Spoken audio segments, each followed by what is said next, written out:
With the isolation of the virus and our newfound ability to diagnose it, new campaigns to interrupt transmission were formed and unveiled across the country.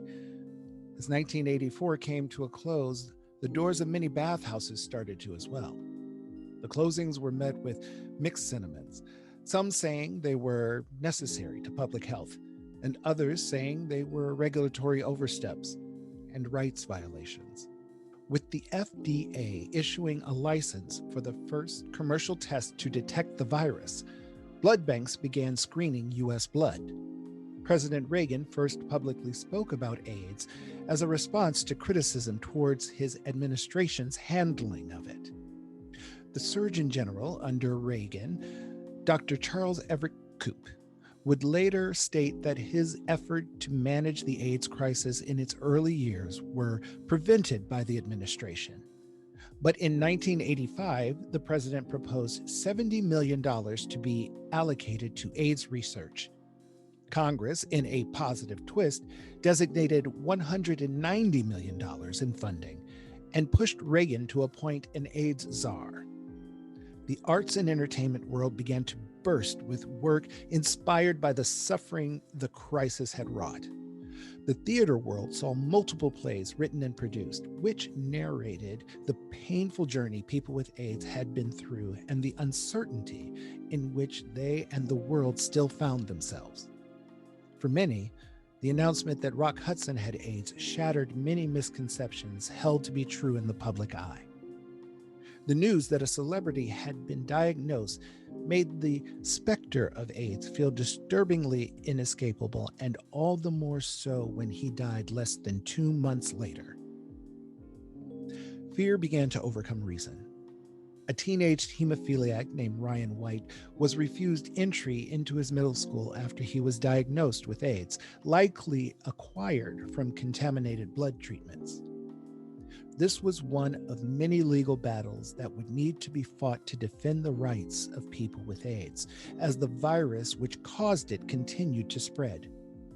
By the beginning of 1986, the UN had published the news that the virus had been reported in every region of the world. The death rate at that time had reached over 50%, nearly 60% in children. The life expectancy after being diagnosed was less than a year and a half. It was at this time, more than 6 years after the first patient had been identified, that the virus was officially designated the Human Immune Deficiency Virus, or HIV. Dr. Koop also published a report on AIDS that was mailed to every American household.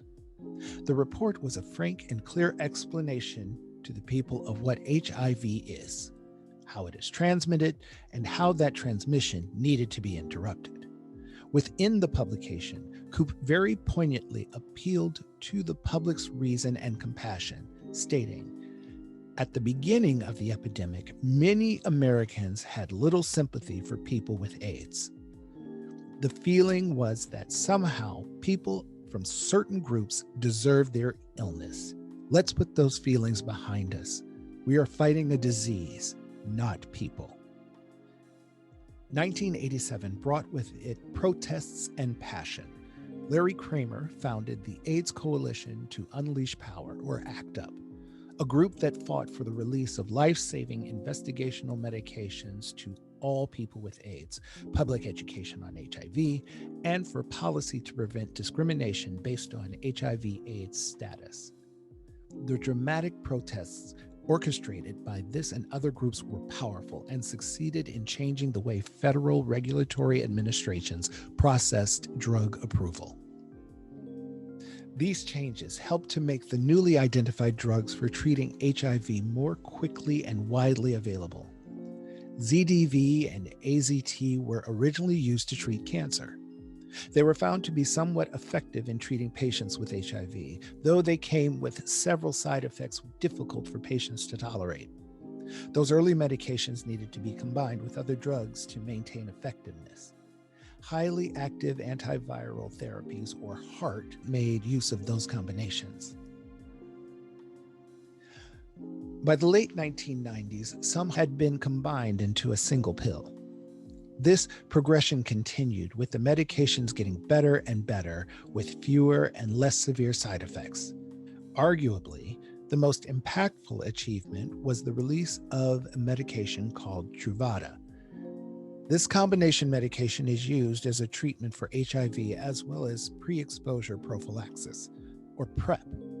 With its release, the rate of new infections every year began to plateau for the first time since the beginning of the epidemic. In 1987, with the first treatments becoming available, the world finally had hope. The toll of this dark period was high, and though the treatments improved year by year, the number of lives lost in the United States continued to grow for nearly another decade. Cleve Jones, an activist in the early years of the epidemic, crafted the first panel of the AIDS Memorial Quilt in honor of his friend Marvin Feldman. The quilt's inaugural display was on the National Mall in Washington, D.C. on October 11, 1987, as part of the Second National March on Washington for lesbian and gay rights. At that time, it was made up of nearly 2,000 panels in honor of people who had died of AIDS. The quilt then toured the country and the world, gaining panels from people all over, memorializing the people they loved. Now, the quilt is comprised of nearly 50,000 panels, honoring over 100,000 people. In November of last year, the National AIDS Memorial took over its care and brought it to California. The battle against HIV continues, with more people, resources, and knowledge invested in the fight than ever before. Treatments, prevention, and outreach are the weapons with which we must arm ourselves to stop the spread. Physicians at the forefront of HIV/AIDS initiatives see hope for the future and believe that through medication, education, and advocacy, the end of the epidemic is just around the corner.